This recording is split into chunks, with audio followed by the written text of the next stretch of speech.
बराबर की ओर खा फौज गुज्जर भाई हो, तो ये तो सभी का यदि किसी आदमी में इतनी सक्षमता थी तो पहले क्यों नहीं?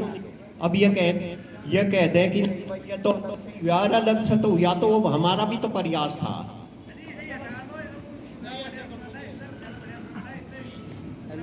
तो धरना खत्म होने के बाद में जो बाबा संजय है हमारे, उनके प्रति जो गलत शब्द कहे, और गलत शब्द इस तरीके से कहे कि आप एक दो आदमी के बीच में नहीं, जो वीडियो चल रही इसे सबने देखा आज कि इनके बड़े भी शराब पीवे थे, दूसरे का हाथ रोटी खावे थे, ये भी शराब पीवे, ये दलाली करे। कम से कम एक गरिमामय पद है, उनके प्रत्येक शब्द कहना हमें बिल्कुल सहन नहीं करेंगे हम। मेन विषय तो यूं है कि जिस आदमी ने ये बात कही उसे हमें यह कहीं रोकना पड़ेगा।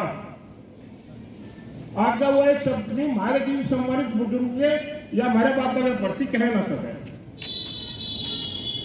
जब हमारे बाबा इतने खराब एक दिन वहां मिल में पुलिस वाले उठावे थे धरने पर से, बाबा संजय के आगे क्यों कुछ हम करी थी मेरे साथ वहां चलो। उन्होंने जब वे इतने मजबूत थे अपने आप में, वहां उन्हें क्यों आए, उनके पास बैठ गया सोसाइटी में। दूसरी दफा जब धरना एक करने के बाद ही जब सोसाइटी में आगे उन्हें गलती माननी अपनी कि हमारे को जो गलती हुई आकर नहीं होगी, हमारे साथ वहां मील में चलो, हमारे साथ ही बच्चों धरना एक करेंगे। हमारे बाबा ने जब भी एक बात मानते हुए केवल सब किसान एक है, ये हमारे भाई आए और हम सब एक ही रहेंगे, जब भी वहीं चल गए उनका सहयोग करा। बाबा की तो कोई गलती नहीं थी, और उसके बाद भी उस व्यक्ति ने कहा आरोप बाबा पर लगा रहा। इस बात को कभी सहन नहीं करने के बिल्कुल भी। हमारे बाबा पर अगर कोई आरोप हो सबके बीच में आकर बताओ इस बात को, हम भी साथ रहे, कहीं मिल जाए कुछ काम चले जाए, हर वक्त हम बाबा साथ रहते नहीं, पर बाबा के आरोप उसमें हमने आज तक जितना भी आरोप सुना नहीं, हमने कोई सा व्यवहार उनके प्रति हमने देखा। एक बात बताऊंगा आपको, एक उदाहरण दे रहा हूं मैं। दिनेश कुमार पी थे, सहारनपुर एसपी थे उस टाइम पे। हमारे बाबा एक लड़का था रिश्तेदार हमारा है, लेकिन उसकी कई गलतियां माफ करी है तो हमारी ही गलती है। सबसे पहले 21 अगस्त को धरना धरा था उसी आदमी ने। 22 अगस्त को हमारे बीच में चौधरी जयपाल सिंह खुराना से बैठे। 22 अगस्त में इन्होंने भूख हड़ताल शुरू कर दी। वहीं हमने भी मना करा, भाई आप भूख हड़ताल ना करो, बुजुर्ग आदमी हो, बर्दाश्त नहीं कर पाओगे। ये मानने नहीं थे। 6 दिन बाद ये इनकी स्थिति खराब होगी और डीएम साहब से हमने एडीएम साहब से इनसे हमने कहा भाई इनकी स्थिति खराब होगी, तुरंत इन्हें जो है उपचार दिलाया जाओ। तो सरकारी व्यवस्था में लेना हॉस्पिटल में एडमिट करवा दिया गया।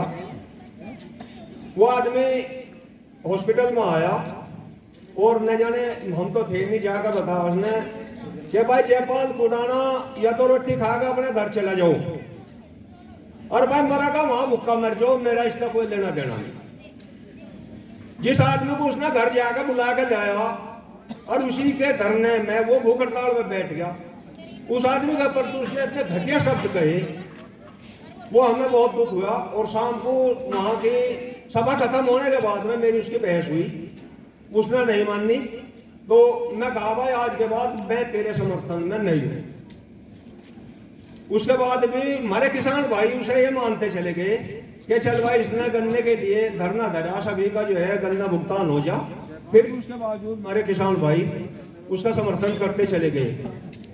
बीच में उससे 5-7 दिन बाद उसने क्या कहा कि भाई कुछ आदमी मुझे मरवाना चाहते। स्कॉर्पियो गाड़ी थी, उसमें सबसे पहले मेरा नाम लिया, मंजीत सिवाड़के का नाम लिया, और जी प्रसन्न चौधरी का नाम लिया, बाबू कुमार भैंसवाल का नाम लिया कि ये लोग मुझे मरवाने थे। उसकी जांच के लिए उसने प्रोडक्शन मांगी पुलिस से, दरोगा को कहा, एसपी को कहा कि भाई मुझे प्रोडक्शन दिलाई जा, मुझे मरवाने के चक्कर में है लोग का। वहां से उसकी जांच के लिए उसने रखा, तो उसकी सीसीटीवी फुटेज निकलवाई गई। वो खुद ही उस गाड़ी का आगा रहा, बाइक को दौड़ा के जिस गाड़ी से उसने बताया मुझे मरवाने थे, सीसीटीवी फुटेज में जो उसकी फुटेज मिली कि वो गाड़ी साहब से निकाल ली बाइक उसने, सड़क टूटी फुट्टी सी थी उसमें बाइक दौड़ा के निकाल दी। तो वहां तो सबूत ये मिल गया कि गाड़ी वाले तो सब कुछ कह नहीं रहे थे। फिर उस गाड़ी का पता निकाल लिया, गाड़ी के मालिक से, उनमें जो सवार थे उनसे जो बातचीत करी गई, उन्होंने बताया हमारा तो कोई रिश्तेदार बीमार था, हम तो जल्दी में वहां जा रहे थे। और उसमें ये यामीन भाई लिनोन से बैठे, इनका कोई रिश्तेदार था वो, इससे भी सारी सबूत मिल गए थे। तो इस तरह से बाबा पे फिर उसने क्या इल्जाम लगाया कि भाई इन पर तो सारे बाबाओं पे लिफाफे जा लिए।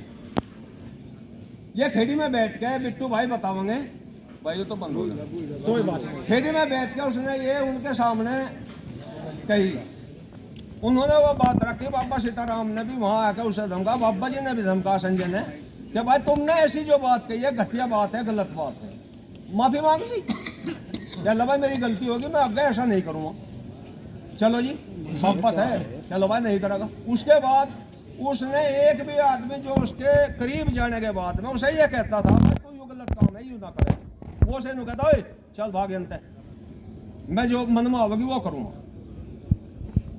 तो इस तरह की हरकत करते करते भी हमारे किसान भाई उसका साथ देते चले गए।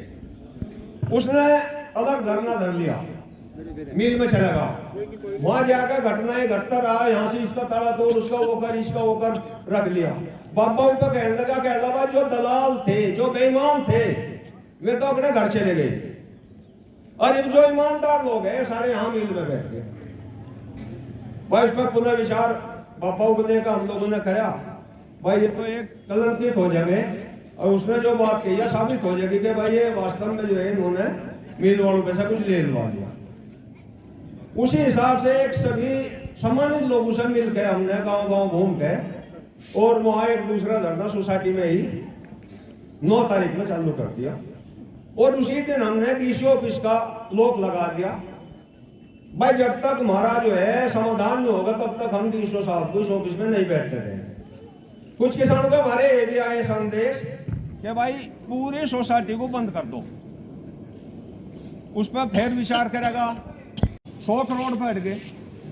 फिर बीच में वीरेंद्र सिंह ने कहा भाई 75 करोड़ पे फैसला कर लो, मिल वाले एक घंटा मीटिंग करें, राहुल लाल ये थे, सभी ये थे अधिकारी, एक घंटा मीटिंग कर कहला राहुल लाल कहला जी मेरे तो बहुत नहीं, मैं चाहता माफ ही कर दो।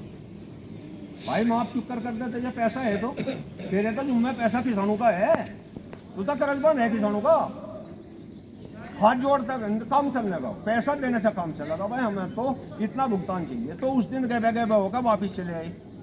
देखो जो 50 करोड़ मिल रहे थे उस पर नहीं फैसला हुआ, इस आदमी ने 10 करोड़ रुपए भी छोड़ के और वही समझौता कर लिया, भाई आगामी जो है 14 दिन का भुगतान ये तो मिल रहा। अब इस पे भी उसने एक गलत कदम था, समझौते में लिखा हुआ है कि फैक्ट्री को अगर हर महीने कुछ जितना भी मुनाफा होगा वो मुनाफा हम जो है इसमें नए भुगतान से अलग बचत जो होगी हम पुराने भुगतान में किसान के खाते में डाल देंगे। नहीं तो अप्रैल तक फैक्ट्री बंद होने से पहले हम पूरा भुगतान जैसे तैसे करके वो दिया जाएगा। हमारे डीएम साहब, एडीएम साहब और मिल मालिक इनके बीच में समझौता हो रहा है, समझौता लिखा हुआ सबके फोन में भी। तो इसमें उसे अब 15 तारीख की जो दे रहा चेतावनी, 1 महीना तो फैक्ट्री लेट करवा दी, गेहूं नहीं बोए जा रहे, अब तक गेहूं बोने लग रहे हमारे किसान भाई। 25 की दे दी फिर, 25 की दे दी, 25 की दे दी फिर। अच्छा चलो, तो अब जो है बात ये है हमारे जो बाबा जी पे उसने ये उंगली उठाई, हम तो इसे बर्दाश्त बिल्कुल करने के लिए, और इसी उपलक्ष्य में यह हमने पंचायत रखी, सभी भाइयों के समर्थन के लिए हमने पंचायत ये रखी कि हम बाबा का अपमान, बाबा की पगड़ी का अपमान बिल्कुल सहने के नहीं। बस अब भाई तैयार हो इस बात पे। हम उस आदमी को अगर उसने दोबारा ऐसा अपमान किया, उस आदमी को ऐसा जवाब देंगे कि उसका बहिष्कार कर देंगे और उसका हुक्का पानी घेर दिया जाएगा। कोई भी किसान भाई हमारे कालखंडे खास का अदर भाई कोई भी उसे कोई चिट्ठी पत्री का शादी में बुलाना दुख सुख में बिल्कुल बंद करेंगे। सब भाई तैयार हो इस बात पे? एक बात और है, उस धरना बेच दिया सीधे साधे किसानों को, अब दोबारा फिर यही चाह रहा हम उसकी राजनीति बिल्कुल खत्म करेंगे। हमारे किसान भाइयों के बीच में अपनी कोई राजनीति न करें। राजनीति अगर करनी है तो कहीं और जाकर कर लो। हाँ, अगर हमारे पक्ष में, अपने किसान भाइयों के पक्ष में, अपने कालखंडे खाप के और सभी खाप के किसान भाइयों के पक्ष में अगर वो कोई काम करता हो तो हम उसके साथ हैं। अगर इनके विरोध में वो जाएगा तो हम उसके खुल के विरोध में। सबसे पहले तो वो है जयपाल सिंह में कुछ बताओगे, वो अपने बाप को ही उसी का सम्मान कर लो जो अपने बाप का अपमान कर सके, उसे घर से निकाल सके। वो दूसरे के बाप को क्या समझेगा। चलो।